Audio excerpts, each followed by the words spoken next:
ଏତେ ବର୍ଷାରେ କେମିତି ଘରକୁ ଆସିଲି ଭିଡ଼ିଓଟାକୁ ଶେଷ ଯାଏଁ ଦେଖନ୍ତୁ। ସୋ ହ୍ୟାଲୋ ଭାଇ ନମସ୍କାର, welcome back to my mini blog. ତ ଆଜି ଥିଲା ମୋ ଜେଜେମାର ଶ୍ରାଦ୍ଧ। ତ ଏଇଠି ବାବା ଶ୍ରାଦ୍ଧ ଦେଉଥିଲେ। ଦେନ୍ ମୁଁ ଖାଇ ପିଇକି ପଳେଇ ଆସିଲି ଅଫିସରେ କେହି ନଥିଲେ, ସବୁ କଲ୍ରେ ପଳେଇଛନ୍ତି ଆଜି।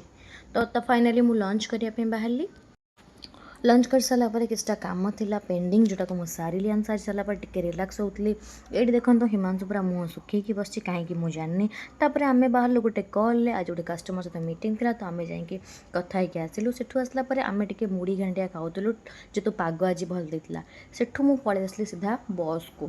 ତ ବସ୍କୁ ଆସିଲା ପରେ ବର୍ଷା ତ ବସ୍ ଭିତରେ ଜଣାପଡ଼ୁନଥିଲା, ଆଣ୍ଡ ଫାଇନାଲି ପହଞ୍ଚିଲା ପରେ ଏଇଠି ଜଣାପଡ଼ିଲା ଯେ ଏତେ ସାରା ବର୍ଷା ହେଉଛି। ତ ଏତେ ବର୍ଷା ଭିତରେ ମୁଁ ଆଉ କୁଆଡ଼େ ଯିବି, ମୁଁ ଟୋଟାଲି ଓଦା ହିଁ ହେଇଯାଇଛି। ତ ସେଥିପାଇଁ ମୁଁ ଗୋଟେ ଜାଗାରେ ଟିକେ ଠିଆ ହେଇଗଲି, ଯେଉଁଠି ବହୁତ ଲୋକ ବି ଠିଆ ହେଇଥିଲେ। ଏଇଠି ଦେଖନ୍ତୁ ସ୍ତ୍ରୀ ଲୋକଟି ନିଜେ ତ ଓଦା ହେଉଛି, ଛୁଆଟାକୁ ବି ଓଦା କରୁଛି। ସେ ଛୁଆଟା ପୁରା ବର୍ଷାରେ ଓଦା ହେଇସାରିଲାଣି। ଖେଟ୍ ଛାଡ଼।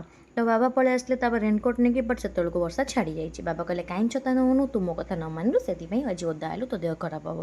ତ ସେଠୁ ଫାଇନାଲି ଘରକୁ ପଳେଇ ଆସିଲି। ଘରକୁ ଆସିଲା ପରେ ଏତେ ଜୋର ମୁଣ୍ଡ ବିନ୍ଧା ହେଲା, ଟିକେ ଧୁଆଧୁଇ ହେଇକି ଟିକେ ଫ୍ରେଶ୍ ହେଇକି ବାହାରି ଗଲେ ଚା ଫା ପିଇବା ପାଇଁ। ଆଣ୍ଡ ଗାଇଜ୍, ଯଦି ଆଜିର ଭିଡ଼ିଓ ଭଲ ଲାଗିଥିବ ଲାଇକ୍ ସେୟାର ସବସ୍କ୍ରାଇବ୍ କରିବେ। ରହିଲି ନମସ୍କାର, ଜୟ ଜଗନ୍ନାଥ, ଆଣ୍ଡ ଦେଖା ହେବ ଗୋଟେ ନୂଆ ବ୍ଲଗ୍ରେ। Thank you.